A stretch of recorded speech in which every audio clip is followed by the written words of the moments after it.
నరసింహారావు, దుద్దిల్ల శ్రీపాదరావు లాంటి మహామహులను రాష్ట్రానికి అందించిన నియోజకవర్గం అది. ఇక్కడి నుంచి 3 సార్లు గెలిస్తే చాలు అత్యున్నత పదవులు గ్యారెంటీ అన్న ప్రచారమూ ఉంది. అలాంటి నియోజకవర్గంలో ఈసారి పాగా వేసేదెవరు? కాంగ్రెస్ గెలుపు లాంఛనమేనా? బీఆర్ఎస్ పోటీలో ఉన్న హస్తం వైపే ఓటర్లు మరోసారి మొగ్గు చూపుతున్నారా? ఆ స్థాయిలో వార్ వన్ సైడ్ అంటున్న ఆ నియోజకవర్గం ఏది? Let's have a look.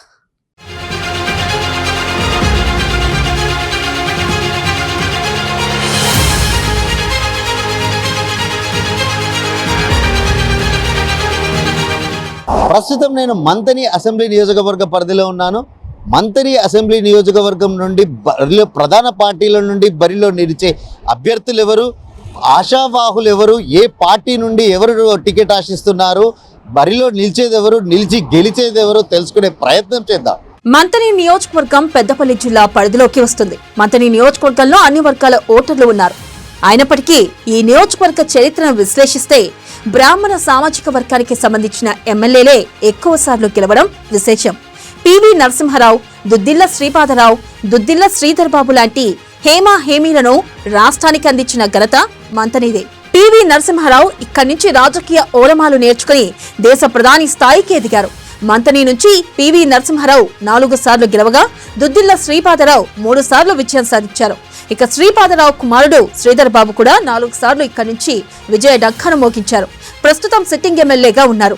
1990వ దశకంలో ఇక్కడ నక్సలైట్ల ప్రాబల్యం కనిపించినా ఇక్కడ పరిస్థితి లేదు. ప్రస్తుతం అభివృద్ధిలో ముందుకు దూసుకుపోతుంది మంతని నియోజకవర్గం.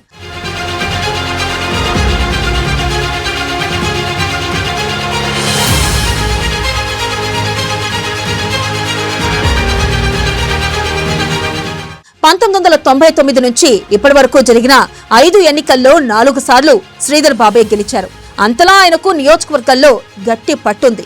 1994, 2004, 2009, 2018 ఎన్నికల్లో ఆయనే విజయం సాధించారు. ప్రస్తుతం శ్రీధర్ బాబే ఇక్కడి నుంచి ఎమ్మెల్యేగా ప్రాతినిధ్యం వహిస్తున్నారు. శ్రీధర్ బాబు వ్యక్తిగతంగా సౌమ్యుడు, వివాదరహితుడు. చెప్పదలుచుకుంది సూటిగా, స్పష్టంగా చెప్పగల సామర్థ్యం. అధికార పార్టీ నుంచి నియోజకవర్గానికి కావాల్సింది చేయించుకోగల నేర్పరితరం ఆయనకు ఉన్నాయి. ప్రత్యర్థి పార్టీలపై విమర్శలు చేయడంలోనూ ఆయన ఆచితూచి వ్యవహరిస్తారు. అందుకే అన్ని పార్టీలు ఆయన్ను గౌరవిస్తాయి. నోటికొచ్చి మాట్లాడి అబాసుపాలు కావడం అనేది శ్రీధర్ బాబు డిక్షనరీలోనే లేదు. అందుకే అధికార పార్టీ నుంచి కూడా శ్రీధర్ బాబుపై పెద్దగా విమర్శలు వినిపించవు. ఇష్యూ వరకే తప్ప వ్యక్తిగతంగా టార్గెట్ చేసి మాట్లాడడం ఆయనకు నచ్చదు. తన తండ్రి శ్రీపాదరావు నుంచి శ్రీధర్ బాబుకు ఈ లక్షణం అలవడిందని చెబుతూ ఉంటారు.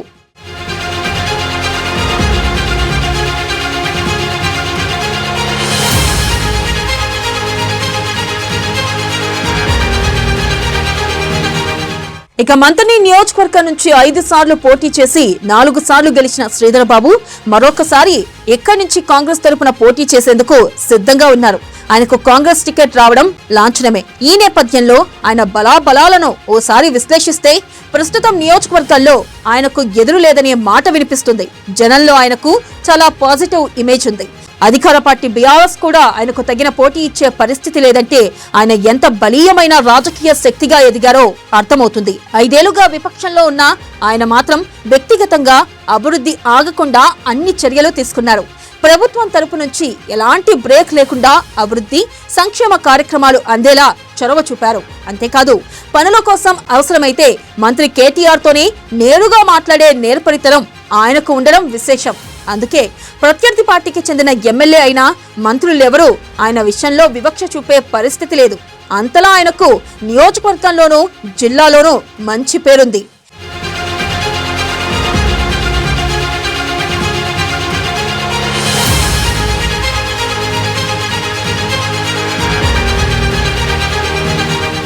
ప్రస్తుత రాజకీయ సమీకరణల ప్రకారం చూస్తే మంతనిలో కాంగ్రెస్ హవా వీస్తుంది.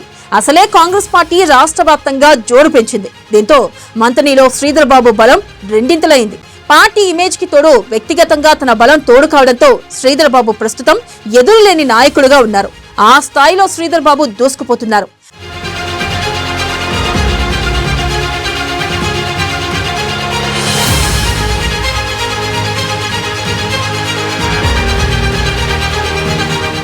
బీఆర్ఎస్ నుంచి మాజీ ఎమ్మెల్యే పుట్ట మధు పేరు వినిపిస్తున్నా ఆయన కేసుల్లో ఇరుక్కోవడం పెద్ద అడ్డంకిగా మారింది. ప్రస్తుతం జిల్లా జడ్పీ చైర్మన్ గా ఉన్న ఆయన గత ఎన్నికల్లో శ్రీధర్ బాబు చేతిలో ఓడిపోయారు. అయినప్పటికీ ఆయన పట్ల దయతో జడ్పీటీసీగా పార్టీ ఆయనకు అవకాశం ఇచ్చింది. ఆ తర్వాత జడ్పీ చైర్మన్ గాను గులాబీ పార్టీ సముచిత గౌరవం కల్పించింది. కానీ పార్టీ ఇచ్చిన అవకాశాన్ని పుట్టా మధు చేజేతులా నాశనం చేసుకున్నారన్న విమర్శలు సొంత పార్టీ నుంచే వినిపిస్తున్నాయి. లాయర్ వామన్ రావు దంపతుల హత్య కేసు ఆయన్ను నీడలా వెంటాడుతుంది. ఆ కేసు ఎఫెక్ట్ తోనే కొంతకాలం ఆయన సెక్యూరిటీ సిబ్బందికి కూడా చెప్పకుండా అండర్ గ్రౌండ్ లోకి వెళ్లాల్సి వచ్చింది. ఓ దశలో గులాబీ పార్టీ ఆయనపై వేటు వేస్తుందని కూడా ప్రచారం జరిగింది. మంత్రి కేటీఆర్ ఆయన వ్యవహార శైలిపై తీవ్ర ఆగ్రహంతో ఉన్నారని కూడా టాక్.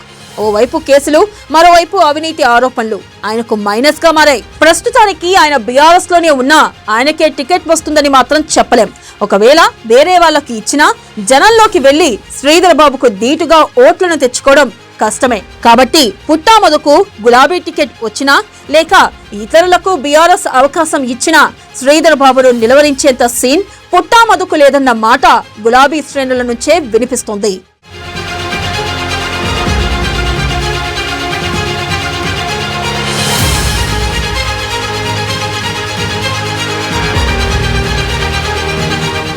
మంథని నియోజకవర్గంలో కాంగ్రెస్, బీఆర్ఎస్ కి తోడుగా బీజేపీ, బీఎస్పీ కూడా పోటీ చేయడం ఖాయంగా కనిపిస్తుంది. కానీ పోటీ మాత్రం ఇక్కడ ఏకపక్షంగా జరిగే అవకాశాలే కనిపిస్తున్నాయి. పుట్టా మధుకు బీఆర్ఎస్ టికెట్ ఇస్తే కాంగ్రెస్ అభ్యర్థిగా శ్రీధర్ బాబుకు విజయం నల్లెల మీద నడకేనని ప్రచారం జరుగుతుంది. మరోసారి కూడా దుద్దిల్ల శ్రీధర్ బాబు గెలుపు పక్కా అని నియోజకవర్గంలో చిన్న పిల్లగాన్ని అడిగినా చెబుతున్నారని కాంగ్రెస్ శ్రేణులు ధీమా వ్యక్తం చేస్తున్నాయి.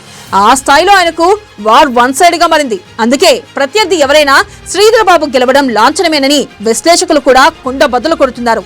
రాష్ట్రంలో కాంగ్రెస్ గెలుపు ఖాయమని కళ్ళు మూసుకుని కూడా చెప్పే నియోజకవర్గాల్లో మంథని ఒకటి అని విశ్లేషకులు అంచనా వేస్తున్నారు.